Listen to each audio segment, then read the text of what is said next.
Assalamualaikum warahmatullahi wabarakatuh. Waalaikumsalam warahmatullahi wabarakatuh. Bismillahirrahmanirrahim. Alhamdulillahi rabbil alamin. Wassalatu wassalamu ala ashrafil mursalin wa ala alihi wa ashabihil mujahidin at-tahirin, amma ba'du. Saudara-saudara kaum muslimin rahimakumullah. Sebagai kelanjutan dari pembicaraan kita tentang serial para nabi, maka pada pertemuan kali ini kita akan membicarakan riwayat tentang Nabi Sulaiman alaihi salam dan Ratu Balqis. Nabi Sulaiman adalah putra dari Nabi Daud alaihi salam, yang Nabi Daud ini merupakan keturunan yang ke-12 dari Nabi Yakub. Pada diri Nabi Sulaiman bertemu kebesaran dunia dan kebesaran akhirat. Ya, beliau seorang raja, ya, beliau seorang rasul. Ya, beliau seorang pemimpin agama. Ya, juga beliau adalah seorang pemimpin negara. Alangkah idealnya memang jikalau ulama menjadi umara, atau jikalau umara adalah seorang ulama. Dengan posisinya sebagai ulama, maka nilai kepemimpinannya terpelihara dari segala macam bentuk penyelewengan. Dan dengan kedudukannya sebagai umara, dia akan lebih efektif memberikan komando kepada rakyatnya untuk hidup melaksanakan perintah-perintah Allah. Tetapi oleh karena orang yang sekaligus jadi ulama dan umara termasuk jenis makhluk langka, maka agama hanya akan memberikan pesan agar yang bernama ulama dan umara saling bekerja sama untuk kemaslahatan dan kemanfaatan rakyat. Ulama adalah ulama, umara adalah umara. Jikalau keduanya bisa berjalan dan berdampingan dengan baik, rakyat akan jadi nikmat. Tapi kalau keduanya centang perenang, tentu rakyat akan jadi kiamat adanya. Ma'asyiral muslimin rahimakumullah. Mengapa figur Nabi Sulaiman adalah figur yang bertumpu kebesaran dunia dan akhirat? Kita lihat dari sejarah bahwa Allah memberikan mukjizat kepada para rasulnya biasanya sesuai dengan kecenderungan umat yang dihadapi pada waktu itu. Umat yang dihadapi Nabi Musa alaihi salam adalah umat yang senang kepada kegagahan, suka kepada bentuk badan yang kuat. Oleh karenanya mukjizat yang diberikan Allah kepada Nabi Musa berupa kekuatan, baik tongkat maupun tenaganya. Sebaliknya, umat di zaman Nabi Isa alaihi salam cenderung berbangga dengan kemahirannya di bidang ilmu kedokteran dan ketabiban. Maka mukjizat yang diberikan Allah kepada Nabi Isa adalah mukjizat yang bisa mengatasi semua itu, sehingga Nabi Isa dengan izin Allah bisa menyembuhkan orang yang kena penyakit kusta, belang, bahkan sampai bisa menghidupkan orang mati dengan izin Allah.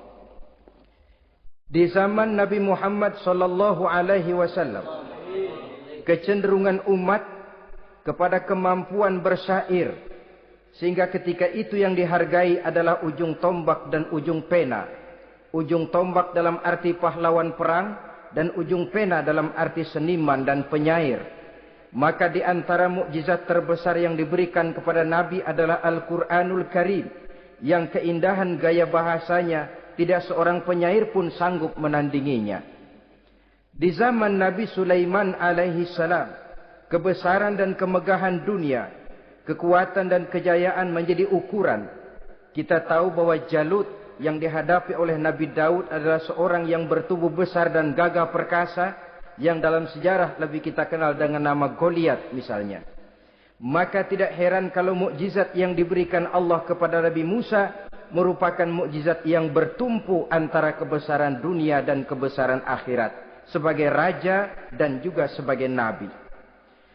Tetapi yang patut menjadikan pelajaran buat kita terhadap seluruh kebesaran yang diberikan itu, Nabi Sulaiman berkata, "Haza min fadli Rabbi liyabluwani aashkuru am akfuru."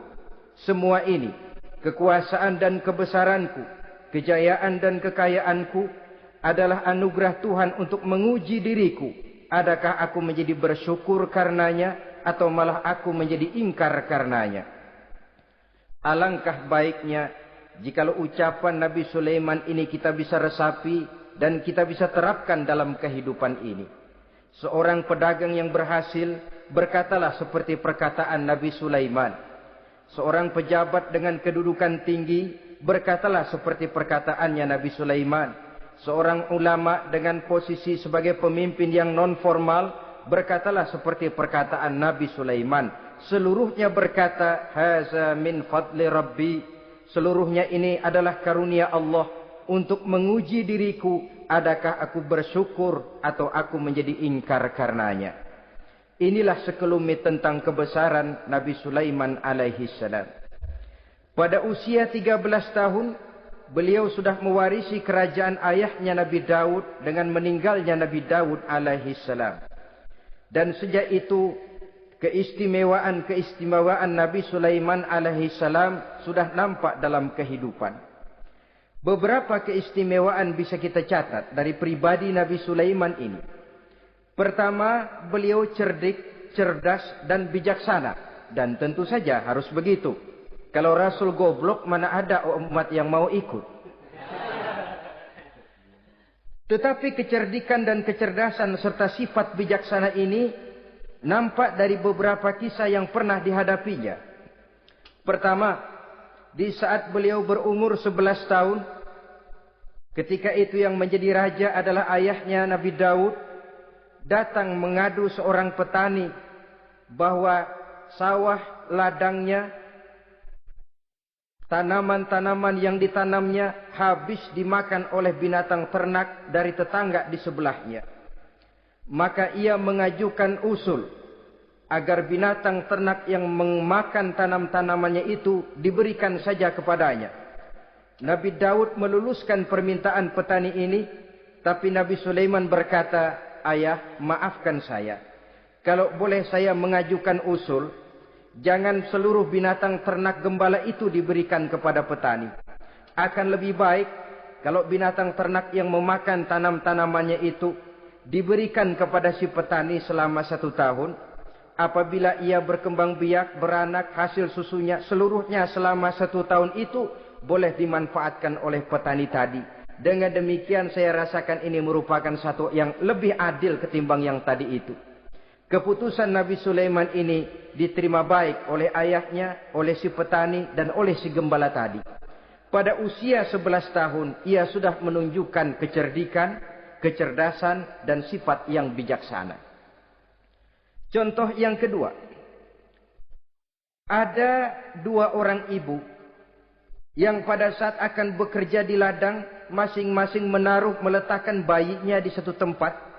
Lalu keduanya pun asyik pergi bekerja. Sedang kedua ibu itu bekerja dengan asyiknya, datanglah seekor serigala menerkam salah seorang anak bayi tadi. Dan kemudian dibawanya. Tinggallah anak bayi seorang. Ketika kedua ibu tadi kembali ke tempat dia meletakkan anaknya, maka keduanya lalu berebut anak yang satu itu. Jadi kasus berebut bayi rupanya memang sudah ada dari dulunya. Yang satu berkata itu anaknya, yang lain mengaku itu pun juga anaknya. Akhirnya keduanya mengadu kepada Nabi Sulaiman. Masing-masing ngotot, tidak ada yang mau mengalah.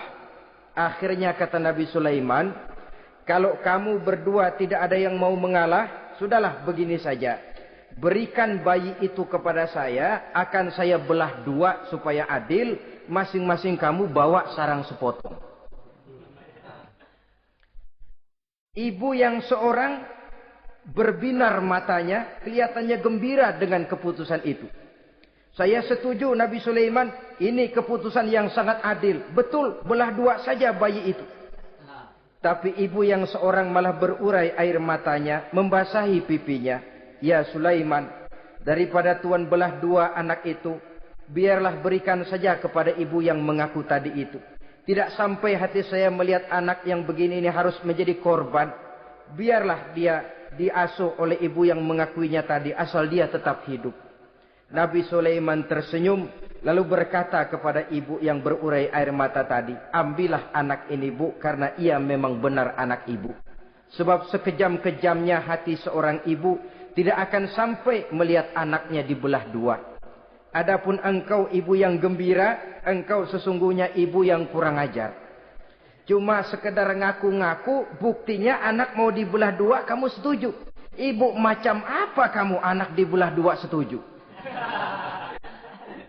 Akhirnya ibu yang satu itu menerima hukuman yang setimpal karena mengakui sesuatu yang bukan haknya.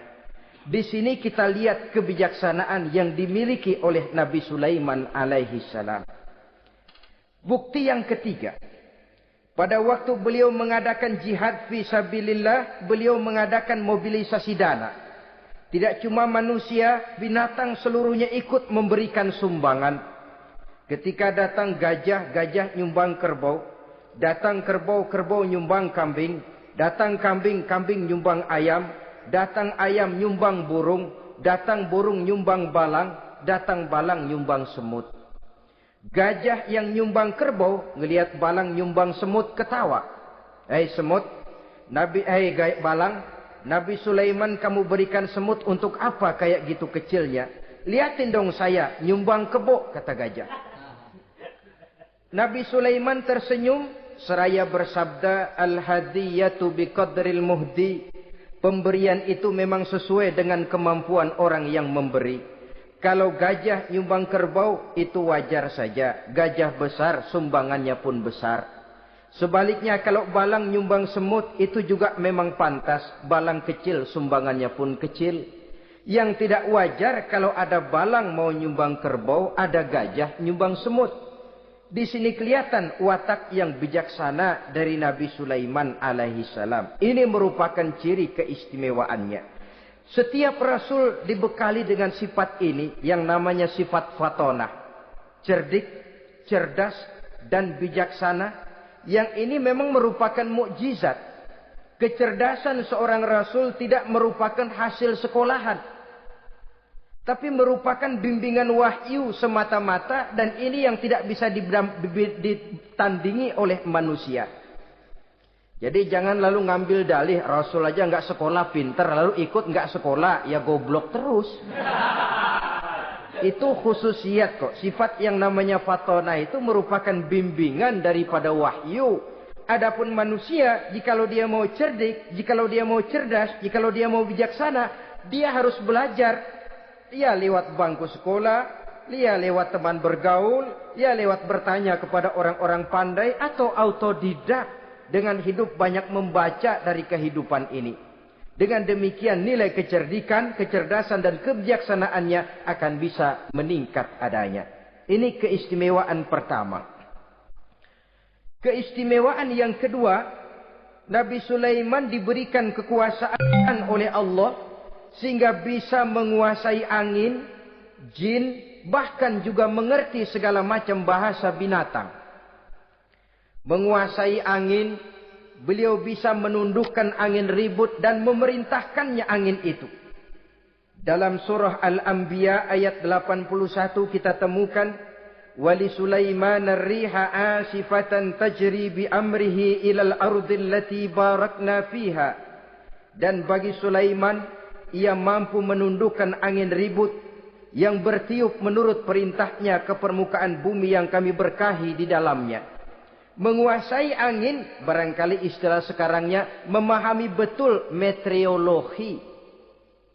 Itu sebabnya mukjizat hanya diberikan kepada Rasul. Orang yang jiwanya sudah stabil. Coba kalau potongan kita diberikan keistimewaan bisa ngatur angin, Saban Sari main angin. Nggak boleh ada orang kita keselin. Kesel sama orang, undang angin, hantam saja. Maka mukjizat semacam ini hanya diberikan kepada orang yang jiwanya sudah stabil. Ada satu cerita, namanya juga cerita, tapi kebenarannya mendekati. Seorang wali di tanah Jawa, sholat Jumat di Masjidil Haram di Mekah itu. Namanya wali kalau di Jawa kan pakai belangkon. Dia sembahyang di Masjidil Haram. Ini ada orang Arab usil, tumben ngelihat belangkon. Ini apa di tengah masjid? Dia tepak belangkon itu. Miring di atas kepala. Begitu belangkonnya miring, tanah kayaknya ikut miring. Sehingga penduduk heran, ini apa tanah jadi miring begini? Lalu ada seorang wali juga yang alim dan mengerti. Lihat-lihat di tengah Masjidil Haram ada belangkon miring di atas kepala. Jangan-jangan ini sebabnya ini. Dia samperin, dia dananin lagi tuh belangkon rata. Tanah kelihatannya kayak rata lagi. Keistimewaan seperti ini pun hanya diberikan kepada orang yang jiwanya memang sudah stabil. Coba kayak kita diberikan keistimewaan kayak begitu. Main belangkon melulu. Saudara-saudara kaum muslimin rahimakumullah. Juga bisa menguasai jin. Memerintahkan jin. Dan juga mengerti segala macam bahasa binatang. Kita bisa lihat dalam surah As-Saba ayat 12 misalnya. Demikian juga tentang mengerti bahasa binatang. Pada satu hari Nabi Sulaiman dan bala tentaranya lewat di satu lembah. Lembah itu kebetulan lembah semut. Ketika mereka lewat di lembah itu, Raja Semut lihat dari kejauhan, dia pidato kepada rakyatnya para semut itu. Apa katanya? Ya ayyuhan namlu dukhulu masakinakum. La yahtimannakum Sulaiman wa junuduh wa hum la yash'urun. Jadi ini Raja Semut melihat Nabi Sulaiman datang bersama seluruh bala tentaranya, dia pidato kepada rakyatnya. Saudara-saudaraku rakyat semut, di mana saja suara saya bisa didengar. Perhatian, perhatian. Ini Nabi Sulaiman mau liwat dengan seluruh bala tentaranya. Kamu semua supaya masuk ke dalam lubang kamu masing-masing. Sebab kalau kamu enggak masuk ke lubangmu masing-masing, akan diinjak oleh Sulaiman dan bala tentaranya. Sedangkan mereka tidak tahu kalau kamu kena injak. Masuklah semut itu seluruhnya ke dalam lubangnya masing-masing. Nabi Sulaiman senyum. Fatabassama dhahikam min qawliha. Mendengar ucapan Raja Semut ini, Nabi Sulaiman tersenyum. Lalu berkata, apa katanya? Rabbi auzi'ni an ashkura ni'mataka allati an'amta alayya wa ala walidayya wa an a'mala salihan tardahu wa adkhilni birahmatika fi ibadika salihin. Satu pengakuan yang tulus yang jauh dari watak kesombongan. Mendengar Raja Semut berkata semacam itu, beliau senyum. Lalu berkata, wahai Allah, tetapkan kiranya hati saya ini untuk selalu bersyukur terhadap nikmat yang engkau karuniakan kepada saya. Karena nikmatku, nikmat yang engkau berikan kepadaku, saya mengerti bahasa binatang. Karena mengerti bahasa binatang, saya mengerti seruan Raja Semut itu. Tetapkan saya untuk selalu bersyukur ya Allah atas nikmat yang engkau berikan ini. Atas nikmat yang engkau berikan kepada kedua orang tua saya. Dan tetapkan saya untuk selalu melakukan amal soleh yang engkau ridhoi. Dan masukkan saya ke dalam golongan hamba-hambamu yang soleh. Satu pengakuan yang tulus. Yang jauh dari sifat kesombongan. Mungkin kalau sombong yang lahir. Begitu dengar Nabi Sulaiman bahwa semut ngomong begitu. Beliau akan berkata, iya masuk tidak buruan. Tapi kan tidak. Malah beliau perintahkan bala tentaranya. Pasukan. Berhenti. Ada apa Nabi Sulaiman? Di depan kita ada kerajaan semut. Mereka lagi kocar-kacir masuk ke sarangnya masing-masing.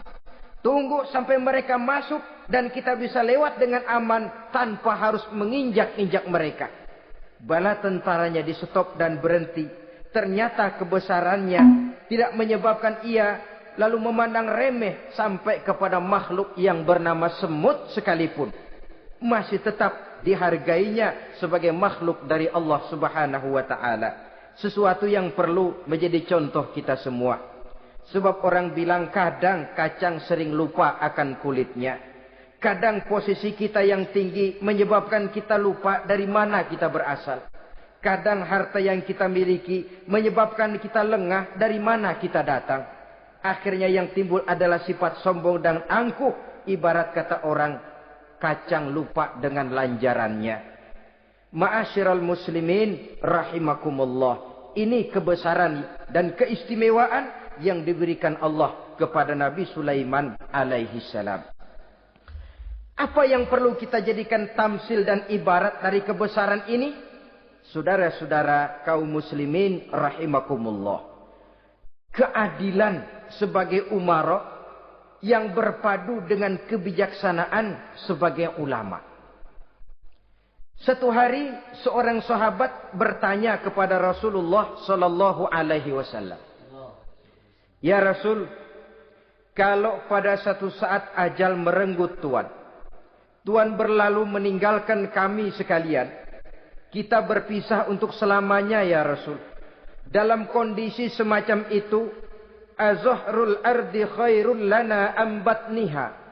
Mana yang lebih baik ya Rasul buat kami kalau sudah ditinggalkan oleh Tuhan? Permukaan bumi atau perut bumi yang lebih baik? Ini pertanyaan dengan bahasa kinayah. Permukaan bumi maksudnya hidup. Perut bumi maksudnya mati. Orang kalau sudah masuk ke perut bumi kan habis. Ya Rasul, kalau engkau sudah tidak ada meninggalkan kami semua, mana yang lebih baik buat kami, hidup atau mati? Bukan main pertanyaan ini. Di satu sisi menggambarkan cintanya sahabat kepada Nabi. Sehingga kalau tidak bisa mati bersamaan, biarlah mati beriring saja. Di lain pihak juga mencerminkan bingungnya sahabat kalau sudah ditinggalkan oleh Rasul. Atas pertanyaan ini, apa jawab Rasul? Kamu enggak usah khawatir. Walaupun aku sudah tidak ada, kembali ke hadratullah azza wa jalla, meninggalkan kamu semua, kamu tidak usah bingung. Dengan syarat, idza kana umara'ukum khiyarukum wa amrukum syura bainakum wa aghniyaukum askhiyaukum fa zahrul ardi khairul lakum min batniha. Kalau saja para umara, kalau saja pemimpin-pemimpin kamu adalah orang-orang yang terbaik di antara kamu, dan seluruh persoalan yang kamu hadapi dapat kamu musyawarahkan dengan baik, lalu orang-orang kaya di antaramu adalah orang-orang yang dermawan, ketika itu walaupun aku sudah tidak ada, hidup lebih baik daripada mati.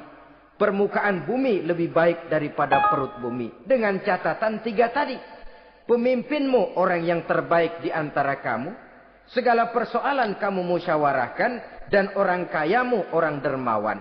Walaupun aku tidak ada, hidup lebih baik daripada mati. Tapi sebaliknya kata Nabi, idza kana umara'ukum syirarukum. Kalau umarokmu, pemimpin-pemimpinmu adalah orang-orang yang terjahat di antara kamu. Wa amrukum ala nisaikum. Dan segala urusanmu sudah diatur oleh perempuan. Walaupun dia tidak naik di bidang eksekutif, tidak memegang kekuasaan, tapi kekuasaan bayangannya jauh lebih menentukan daripada kekuasaan yang sesungguhnya. Kalau perempuan sudah ikut campur mengaturmu, kemudian wa askhiyaukum bukhalaukum. Orang-orang kaya di antaramu adalah orang-orang yang bakhil bin pelit alias kikir. Maka ketika itu kata Nabi, fabatnul ardi khairul lakum min zahriha. Perut bumi lebih baik daripada permukaan bumi. Apa yang bisa diharapkan dari pemimpin yang zalim, perempuan yang sok kuasa, dan orang-orang kaya yang bakhil dan pelit? Dalam kondisi semacam itu, bertemulah kita dengan yang bernama kiamat. Dan kalau sudah kiamat macam itu, kata Nabi, perut bumi lebih baik daripada permukaan bumi. Maka yang kita perlukan sekarang adalah kerjasama antara ulama dengan umara. Ulama bukan umara, umara pun bukan ulama. Harus saling kerjasama dan jangan saling memperalat. Kerjasama menurut bidangnya masing-masing menjadi yang terbaik di bidangnya. Jangan sudah jadi kiai karena ingin berpartisipasi aktif lalu pindah jadi pemborong jembatan. Tidak sadar akan profesinya. Dan orang lalu tidak bisa berkata, apaan kiai mubalik bisanya cuma ngomong saja. Sekarang kan zaman pembangunan perlu karya nyata. Mana ada ustadz kiai mubalik bikin irigasi. Cuma pidato saja. Apa kemiskinan bisa diatasi dengan pidato? Ini juga orang tidak ngerti urusan. Wong Nabi saja ngajarin kok. Iza wusidal amru ila ghairi ahlihi fantaziris sa'ah. Yang kemudian diterjemahkan dalam manajemen modern. The right man on the right job. Bahwa persoalan harus diserahkan kepada orang yang memang ahlinya. Lah kalau kiai ngurus irigasi, apa nanti lurah mau ngajar fikih? Camatnya ngajar tafsir. Kacau jadinya. Makin ruwet jalur birokrasi, makin banyak orang meninggalkan profesi dan malah melaksanakan sesuatu yang bukan profesinya. Untuk memberesi keruwetan birokrasi termasuk diantaranya menanamkan kesadaran profesi yang menimbulkan kebanggaan dan kebanggaan yang membuahkan tanggung jawab terhadap profesi itu. Sebab orang kalau sudah bekerja menurut profesinya, walaupun tidak kaya, tapi hidupnya tenang. Kenapa? Karena panggilan jiwanya. Seorang kiai yang diajak ngobjek, walaupun objeknya gol puluhan juta, kaya, belum tentu tenang. Karena saya yakin bukan ke sana panggilan jiwanya. Ma'asyiral muslimin rahimakumullah.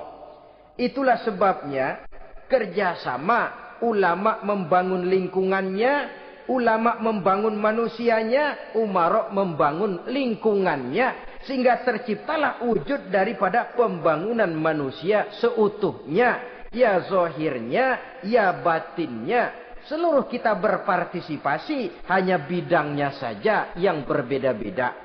Jangan yang satu merasa lebih berjasa dari yang lain. Jangan yang satu merasa lebih penting dari yang lain. Seluruh kita penting, seluruh kita berjasa. Cuma bidang kita saja yang berbeda-beda. Inilah bahasa Quran. Kullun ya'mal ala syakilatih. Setiap orang bekerja menurut profesinya masing-masing. Ma'asyiral muslimin rahimakumullah. Kita kembali kepada riwayat Nabi Sulaiman alaihi salam. Satu hari ketika beliau sedang menginspeksi pasukan, berkumpullah pasukan beliau itu, ya tentara yang manusianya, ya pasukan jinnya, ya seluruh binatang-binatangnya berbaris. Beliau selaku inspektur upacara mengadakan inspeksi pasukan. Dari sekian pasukan-pasukan yang diperiksanya pada waktu itu, Nabi Sulaiman melihat tidak terdapat burung hudhud. Beliau bertanya-tanya, "Ma liya aral hudhuda am kana minal ghaibin?" Kemana burung hudhud? Orang lain pada kumpul, dia sendiri tidak ada. Awas kalau dia datang. Kalau dia tidak bisa memberikan alasan yang tepat kemana dia, akan saya berikan sanksi dan hukuman. Ini namanya pemimpin yang bertanggung jawab toh. Seorang pun dari yang dipimpinnya tidak ada, menjadi pertanyaan. Tidak lama kemudian datang burung hudhud. Begitu datang lalu memberikan laporan kepada Nabi Sulaiman. Kalau istilah sekarang, begitu dia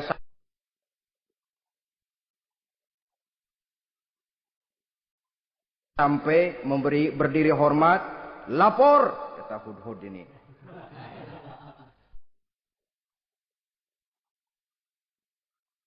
Bagaimana hudhud? Maaf Tuan Raja, saya terlambat. Iya, kenapa terlambat? Patroli Tuan Raja. Kemana saja kamu patroli? Keliling. Lalu apa hasilnya? Inni wajadtu mar'atan tamlikuhum wa utiyat min kulli syai'in wa laha 'arsyun 'azim. Saya baru patroli ke satu negara yang bernama Sabah, Tuan Raja.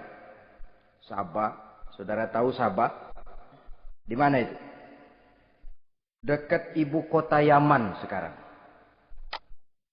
Di sana Tuan Raja, kata Hudhud ini, wajadtum ra'atan tamlikuhum.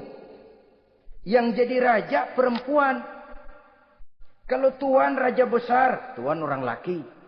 Ayah Tuan raja besar, Nabi Daud, laki.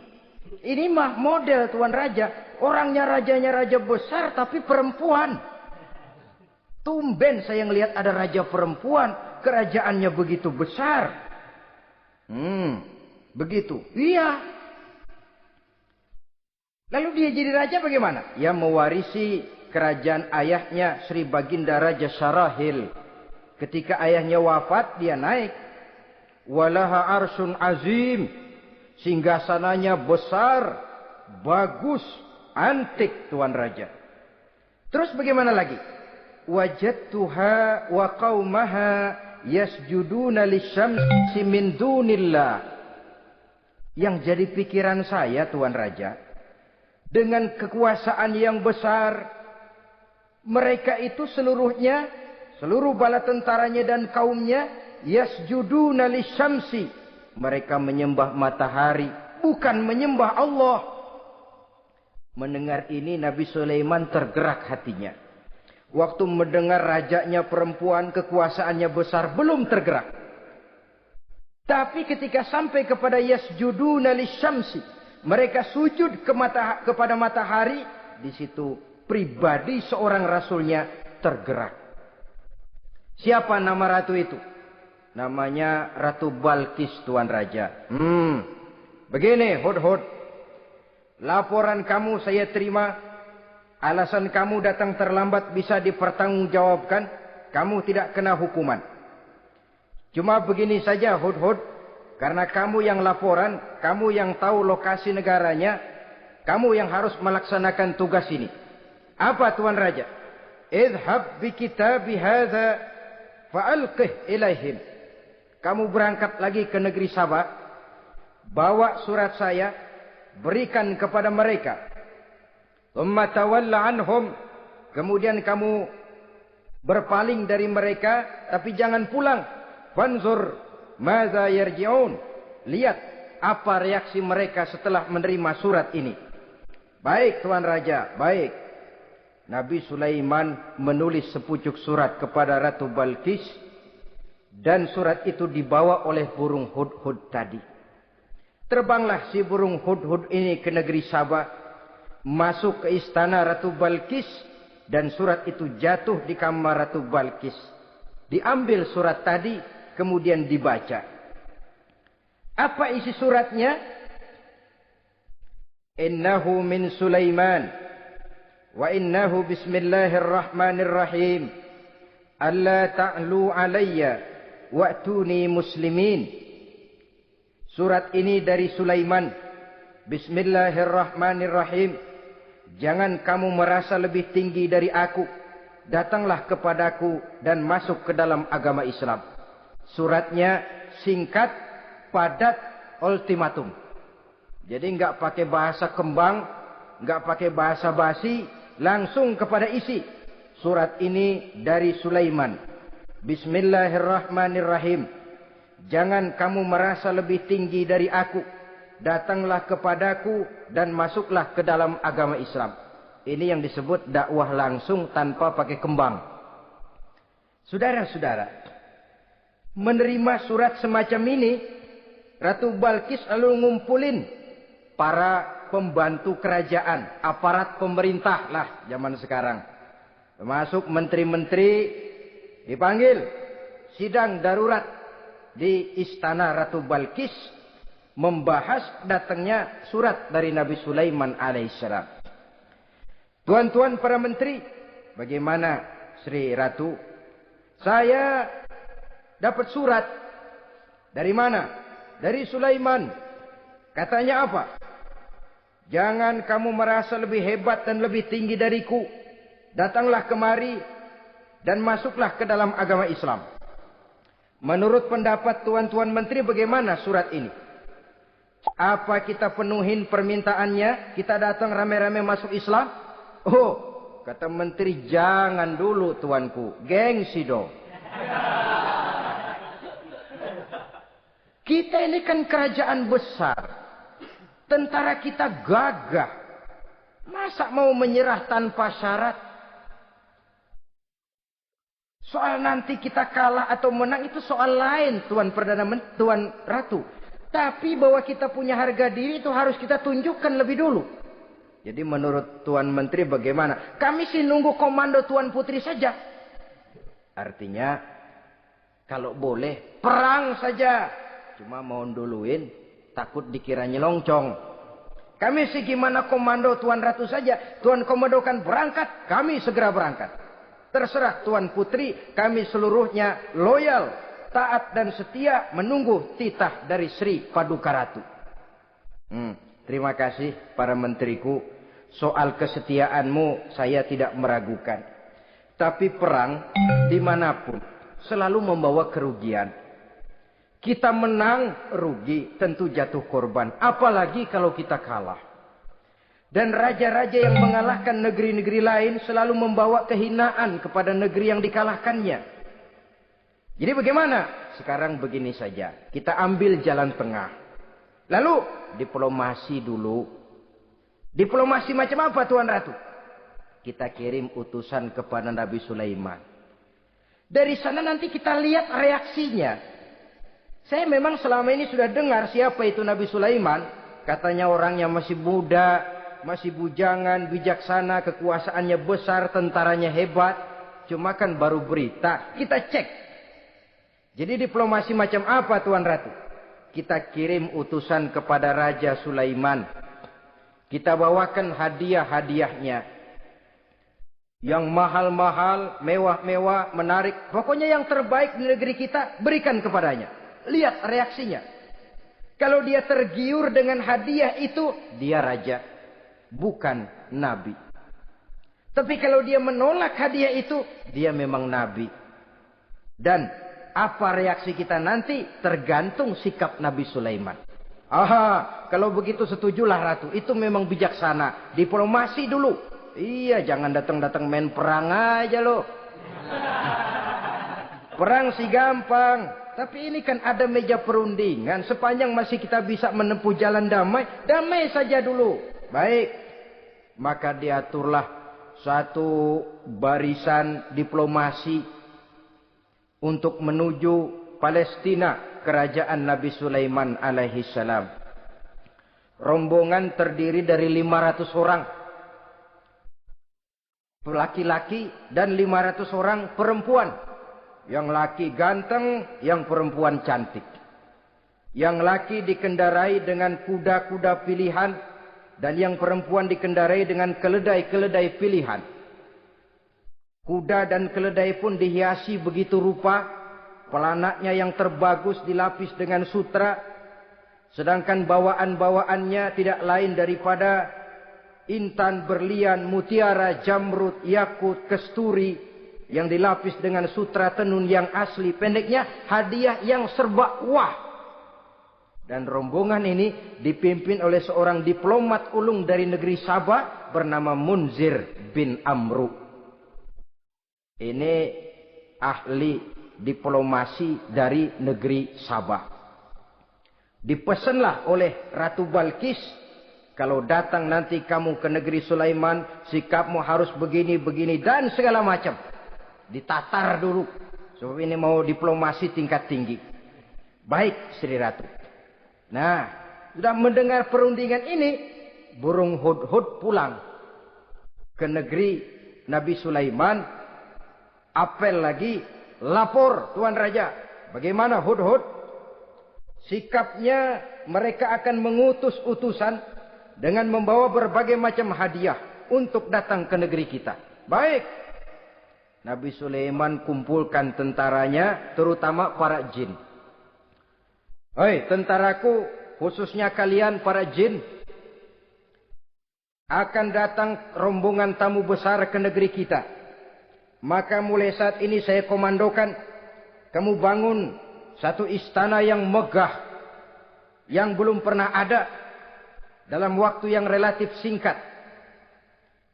Dan lantai daripada istana itu harus dilapisi dengan kaca-kaca tebal yang bening.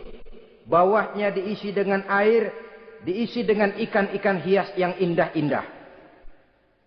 Baik Tuan Raja. Maka tentara Nabi Sulaiman sejak manusia sampai binatang sampai jin, semuanya kerja bakti membangun istana yang megah. Sehingga sebelum rombongan kerajaan Sabah ini sampai, istana sudah selesai. Mereka masuk ke dalam istana Nabi Sulaiman. Begitu melihat lantainya gemerlapan air, masing-masing pada ngangkat kain. Takut kainnya basah. Waduh, ini istana kebanjiran begini pikiran. Kata Nabi Sulaiman, nggak usah diangkat kainnya, nggak usah. Ini dilapis kaca, cuma bawahnya memang kolam. Kolamnya berisi ikan. Oh, bengong. Bengong aja pada melongo mulutnya. Saudara-saudara, jadi persis orang yang tinggal di puncak gunung datang ke tengah-tengah kota. Kan noraknya minta ampun. Apaan aja ditunjuk. Apaan aja dilihat, apaan aja ditunjuk. Ini ya, itu ya, wah. Wah, sudah semuanya serba wah. Jadi kalau istilah tingkat diplomasinya, mereka sudah kalah mental. Dan itu sudah kemenangan pertama dari Nabi Sulaiman. Sudah shock. Mereka merasa negeri Sabah kaya, luar biasa, hebat. Begitu datang ke negeri Sulaiman, mereka jadi orang norak kayaknya. Sudah kumpul, nah selamat datang tuan-tuan ke negeri kami. Ada pesan apa? Majulah Munzir bin Amru. Tuan Sulaiman, bagaimana? Kami diutus oleh Sri Baginda Ratu Balkis untuk menyampaikan hadiah-hadiah yang kami bawa ini. Intan, berlian, yakut, jamrud, kesturi, dan barang-barang mahal lainnya. Mudah-mudahan Tuhan bisa menerima dengan senang hati. Nabi Sulaiman tersenyum. Lalu beliau berkata, Atumiddunani bimalin, fama atani Allahu khairun mimma atakum. Kamu mau memberikan saya seluruh hadiah-hadiah permata intan ini? Padahal apa yang telah diberikan Allah kepada saya jauh lebih baik dari apa yang telah diberikannya kepadamu. Kamu merasa bahwa saya kekurangan semua ini? Ketahuilah tuan-tuan, saya punya lebih banyak dari apa yang tuan-tuan berikan sekarang ini.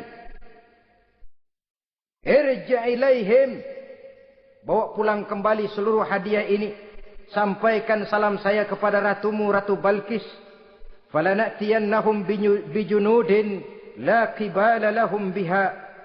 Kalau mereka tetap tidak mau datang menyatakan keislaman, kami yang akan datang ke sana dengan seluruh bala tentara kami yang mereka pasti tidak akan sanggup menghadapinya.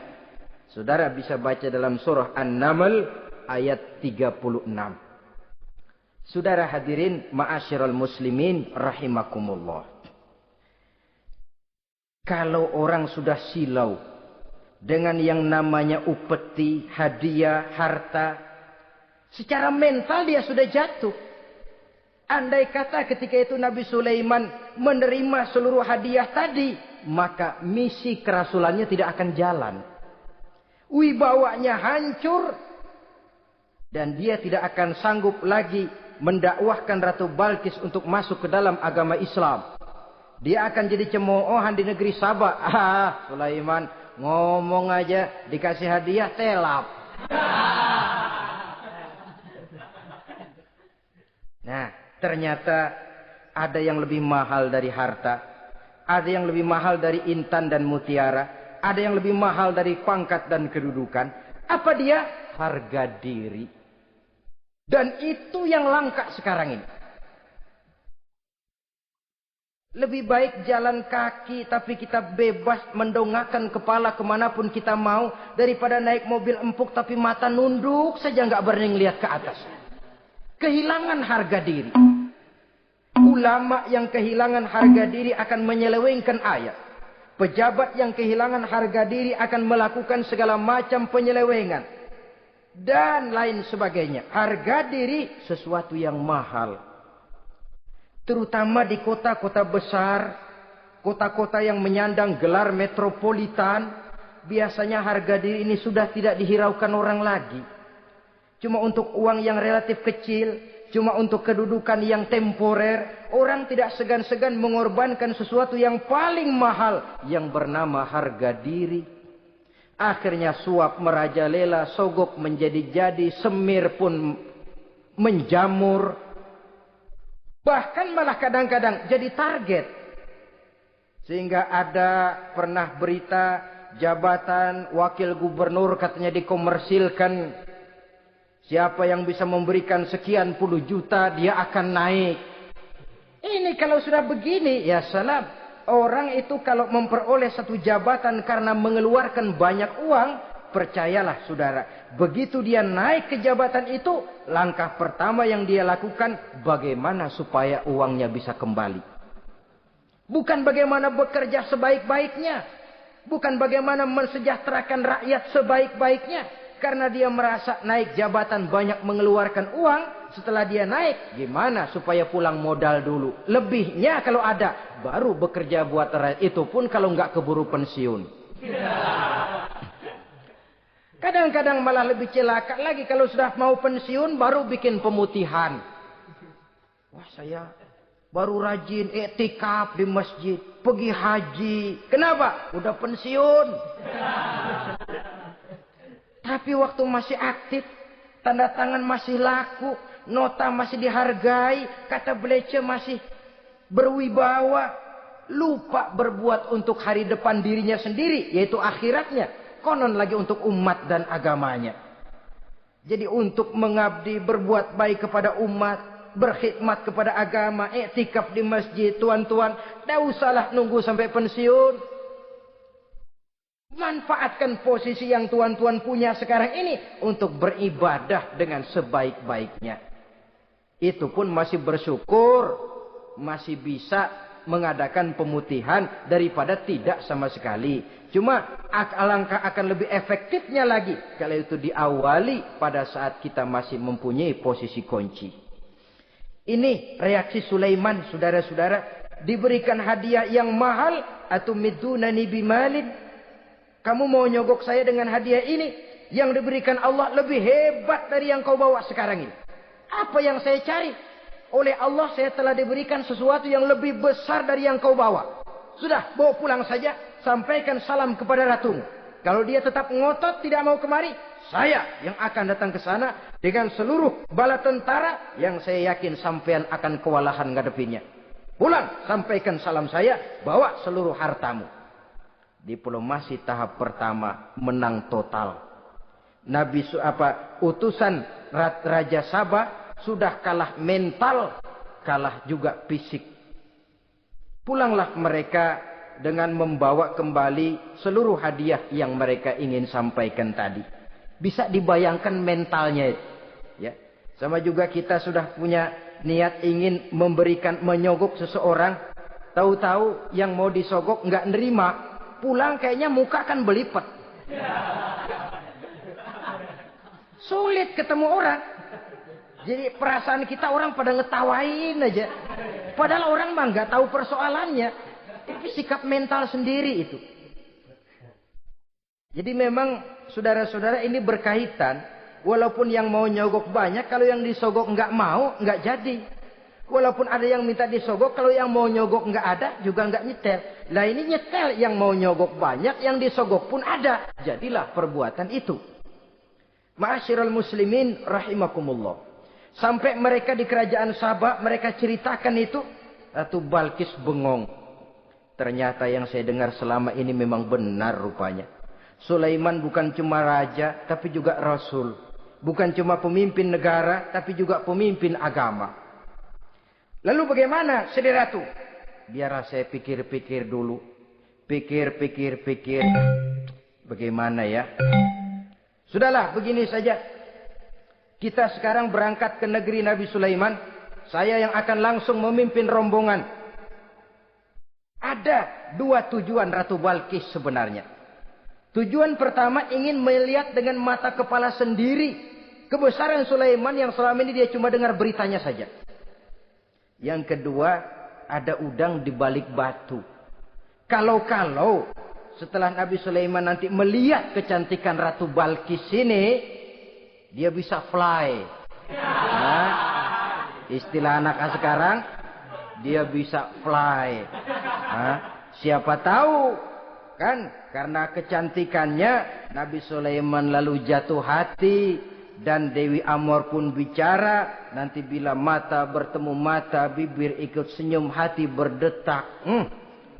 Maka terjadilah magnet-magnet saling bersentuhan, percintaan tingkat tinggi.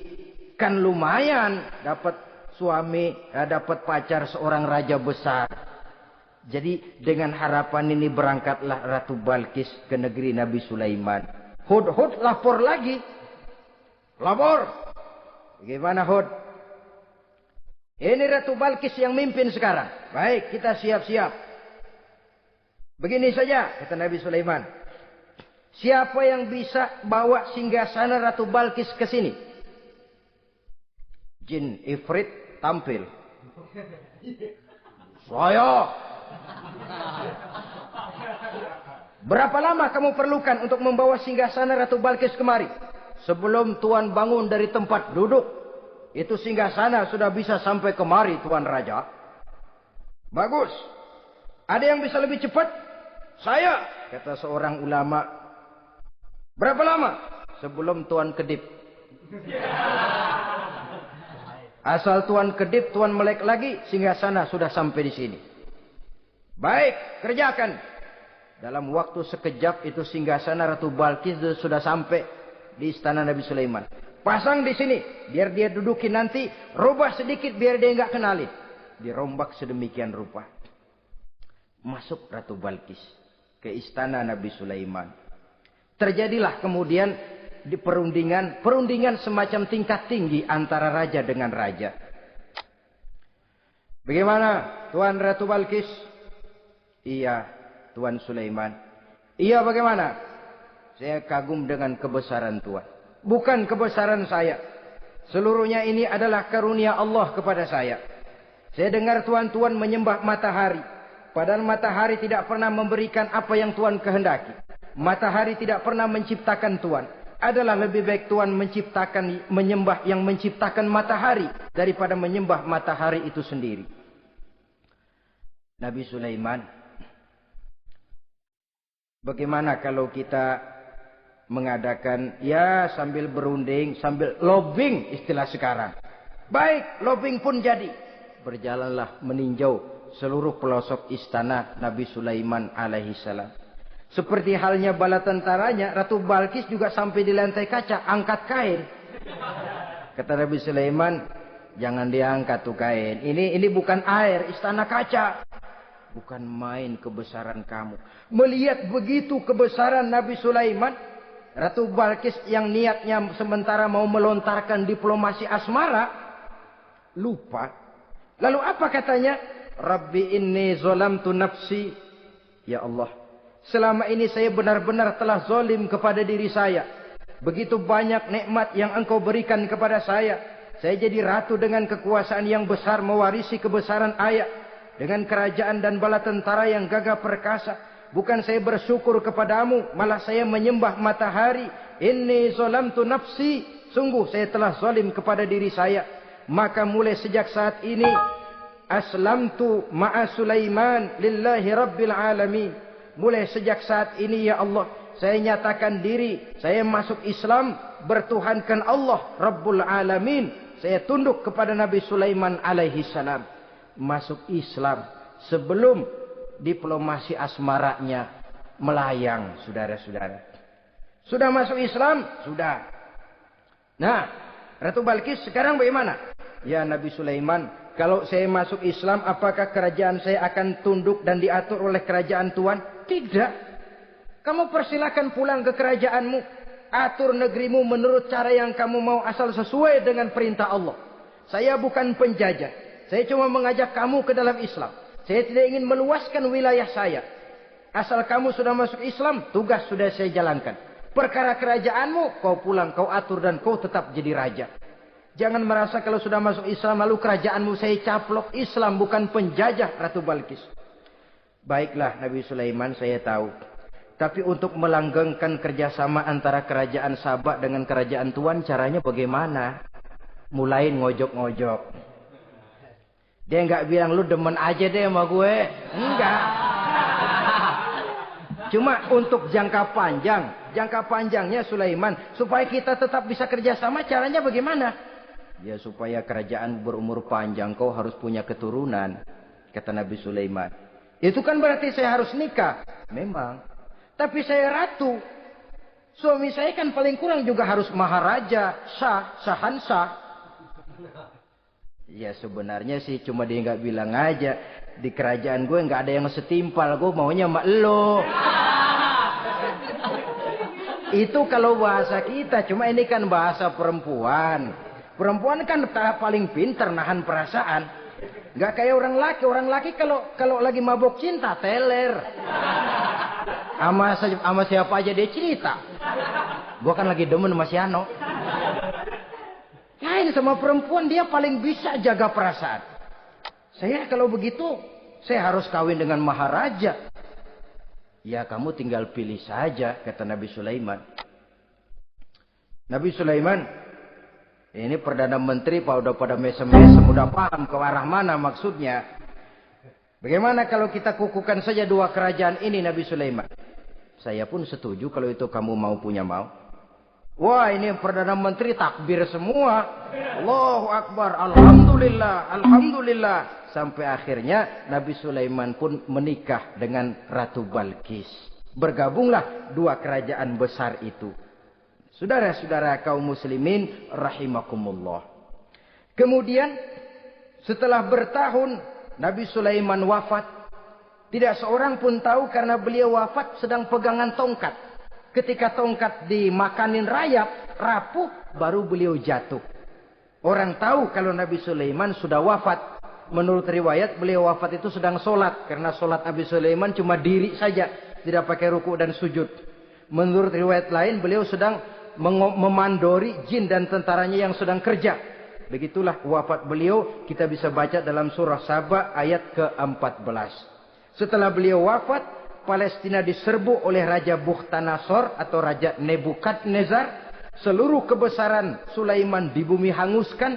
Istananya dihancurkan. Intan permata dan kekayaan beliau dirampok.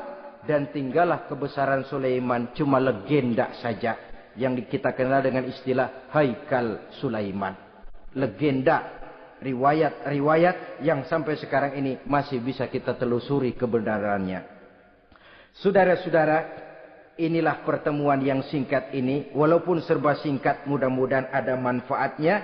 Dengan kesimpulan, seluruh anugerah yang ada pada kita hakikatnya karunia Allah. Marilah kita menjadi orang yang pandai bersyukur atas anugerah itu. Terima kasih atas segala perhatian. Mohon maaf atas segala kekurangan. Usikum wa nafsi bitaqwallah. Wassalamualaikum warahmatullahi wabarakatuh.